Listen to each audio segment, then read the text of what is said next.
자, 오늘은 수요 예배에서 우리 마태복음 4장에 베드로를 부르시는 사건을 보면서 그물을 버려두고 예수를 따르니라, 이런 제목으로 이 말씀을 좀 생각해 보겠습니다.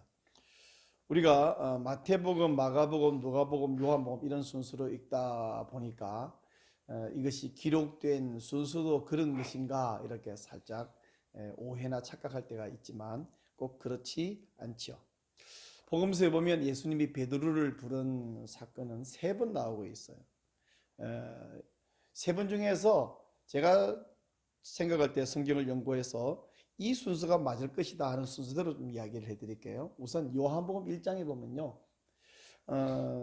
처음에 안드레가 세례 요한의 제자였다가 요한의 소개를 받고 예수님 제자가 되는데, 예수님 제자가 되자마자 제일 먼저 한 일이 뭐냐면 베드로를 찾아가요. 자기 형을 찾아갑니다.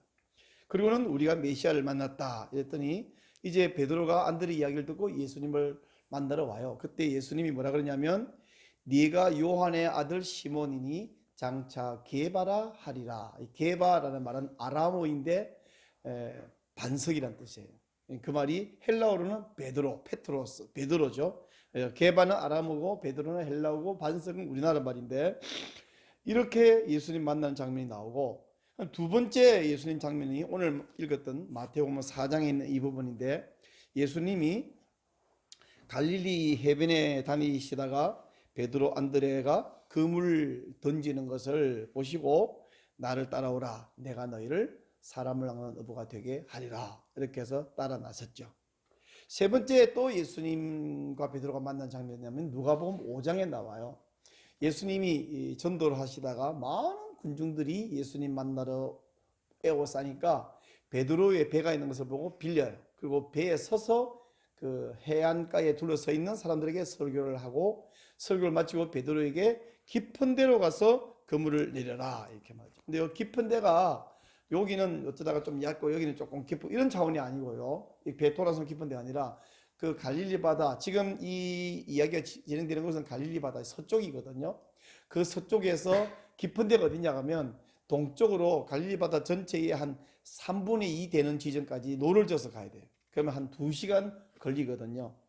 근데 그 당시 사용하는 그 그물이 요즘은 나일론끈으로 만들었지만 그 시대에 뭘로 만드냐면 종려나무 가지, 종려나무 이게 긴 줄기 있잖아요. 그거를 안에 보면 가느다란 섬유질이 굉장히 많거든요.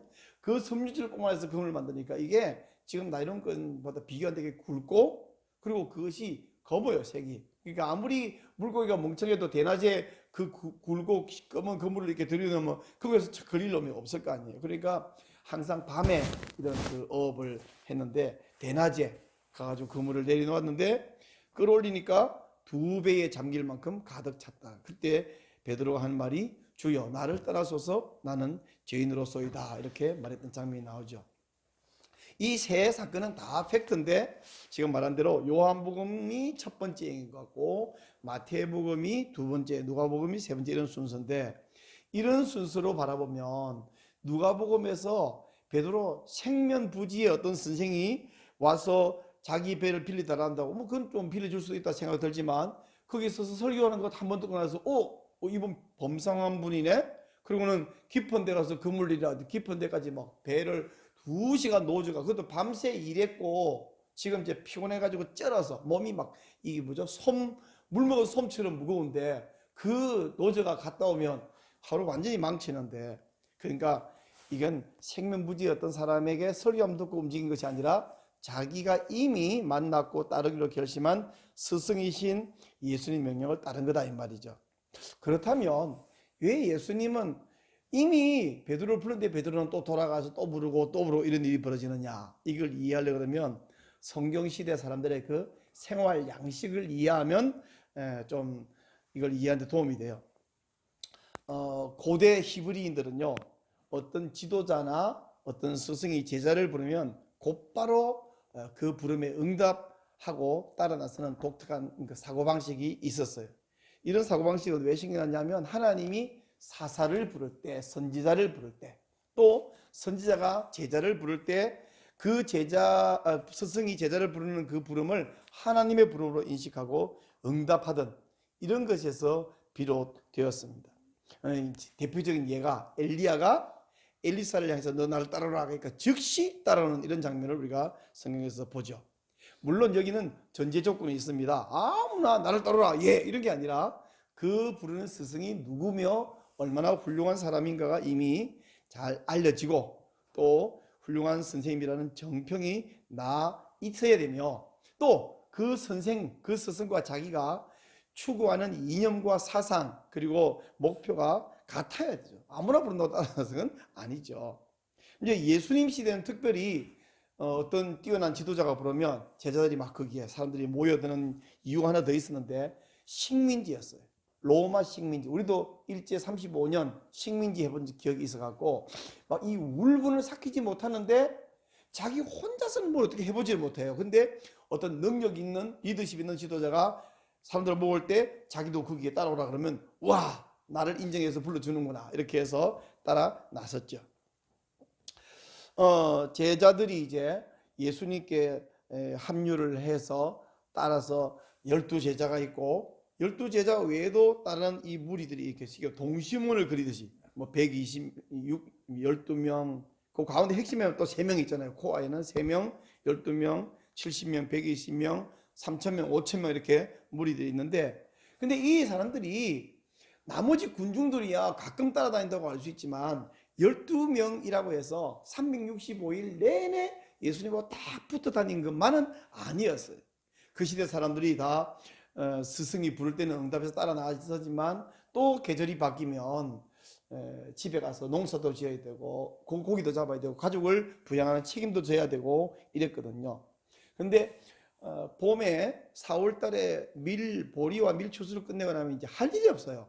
날은 뜨겁고 가물고 건기가 시작되고 농사를 지을 게 없고 가을에 밭 갈아서 씹을 때까지는 할 일이 없어요. 그리고 비도 안 오니까 사람들이 어울려 다니기가 굉장히 좋거든요. 주로 예수님과 제자들이 어울려 다니고 또 전도하고 사람들도 예수님께 막 몰려들고 이랬던 기간들은 겨울에 비 오고 춥고 또 농사할 일이 있고 이때 말고 할 수 있는 일이 없는 농한기 이때 이제 몰려다녔어요. 특별히 또 봄에 6월절 가을에 초막절 이 절기 되면 온 제자들이 함께 예루살렘에 올라갔고 또 일반 군중들도 이런 절기 때나 농한기 때에 예수님께 몰려와서 그렇게 막 수천 명이 모여와서 말씀을 듣고 이랬어요. 오늘 마태복음에서 우리가 읽은 이 사건 나를 따라오너라 하는 이 사건 뒤에 누가복음에서 깊은 데 가서 그물을 내려라 이런 사건이 있었다고 생각을 하면 베드로가 예수님을 따랐지만 원래 하던 직업인 그 업으로 돌아가서 일을 하고 있었고 또 예수님은 전도 다니다가 베드로의 배를 빌려가지고 거기서 설교를 했다. 강제로 차압한 것도 아니고요. 그때 예수님이 자기 제자니까 배를 좀 빌리다오 예 쓰십시오 이렇게 됐는 거죠. 이걸 이제 다 생각해 보니까 지금으로 말하면 목사님이 이렇게 성경 공부를 데리고 좀 하려고 그러는데 마침 그 주위에 우리 교회 집사님 사무실이 있는 거야. 보니까 사무실이 막 책상 딱 전부 다 일하는 공간이면 성경 공부하기 좀 어려운데 사무실 보니까 마침 딱 알맞는 이런 그 회의실 같은 게 있어. 그래서 집사님이 내가 전도하고 성경 공부하는데 회의실 좀 빌려주세요. 이제 아이고 목사님 쓰십시오. 그래놓고도 그 집사님이 저도 목사님 끼어서 같이 좀 공부를 하고 싶은데 하고 끼어 공부하더니 초신자를 위해서 성경 공부를 했는데 이 집사님이 더 은혜를 받아버린 거야. 이런 식이죠. 말할 분위기가 이제 그렇게 이해하면 되는 것입니다. 우리는 우리 성도, 우리 가족 하나같이 전부 예수님의 부름을 받아서 이미 예수님의 제자가 된 사람들입니다. 좀 전에 말한 대로 그 식민지에 억눌린 분노와 그 억울함이 있는데 또 서름이 있는데 우리는 이 세상에서 사탄이 지배하는 영역, 공중권세 잡은 자들이 지배하고 있는 이 상황에서 악인은 득세하고 큰 소리를 치고요. 사탄의 왕국에 아무 소망이 없잖아. 여기서 교과서에는 어린이들이 보는 교과서에는 권선 징악을 강조하는데 현실은 그렇습니까? 오히려 악인이 더 큰 소리를 막 쳐요. 이런 세상에 무슨 소망이 있겠는가? 그래서 이런 세상에서 정말 우리가 죄가 해결되지 않고 근데 더 중요한 건 뭐냐면 세상은 그렇다 치고 내 가슴 속에서 내가 죄는 버리고 선하고 말씀대로 살기로 결심을 한두 번이 한 게 아니에요. 근데 그렇게 돼요? 안 될 때가 얼마나 많은지 몰라요. 이게 뭐예요? 세상 이 공간에만 사탄이 입히는 게 아니라 내 속에까지 이 사탄이 지배를 하고 있단 말이죠. 막 세상에서 어떤 대통령이 나와서 앞으로 성실한 사람이 잘 사는 세상을 만들겠습니다, 이런 대통령은 있었지만 그걸 실현해내는 대통령은 있었나요? 거의 없었어요. 오히려 기회를 잡아서 약자를 등치는 사람이 더 잘 사는 세상, 이런 세상에 대체 무슨 소망이 있겠는가. 근데 우리 예수님께서는 이제 나를 믿으면 내가 조금씩 개선해 주마, 이 세상을 살기 좋은 세상을 만들어 주마, 이렇게 말씀하신 것이 아니라 내가 장차 와서 새 하늘과 새 땅을 주마, 이렇게 말씀하셨어요. 그러면서 우리들은 나와 함께 그 하나님의 나라를 건설하자 하고 우리를 부르셨다는 거예요. 그래서 우리는 어떠냐, 그 새 하늘과 새 땅을 건설하시는 예수님의 그 가치, 그 이념, 그 목표와 그 추구 방식이 마음에 들어서 알겠습니다, 저를 불러주셔서 감사합니다, 제가 거기에 충성 헌신을 다하겠습니다 하고 따른 사람들이에요. 그럼 이제 예수님을 따랐으니까 우리는 날마다 예배당에 모여가지고 막 성경 공부하고 기도하고 저 신천지가 하듯이 내 전재산 바쳐가지고 막 이렇게 하는 것이냐? 물론 목사들은 필요하기 때문에 그렇게 하지만 모든 성도가 그러느냐? 그건 아니란 말이죠. 각자에게 맡겨진 직장이 있고 맡겨진 가정이, 목사도 가정이 있고 일도 있고 있습니다.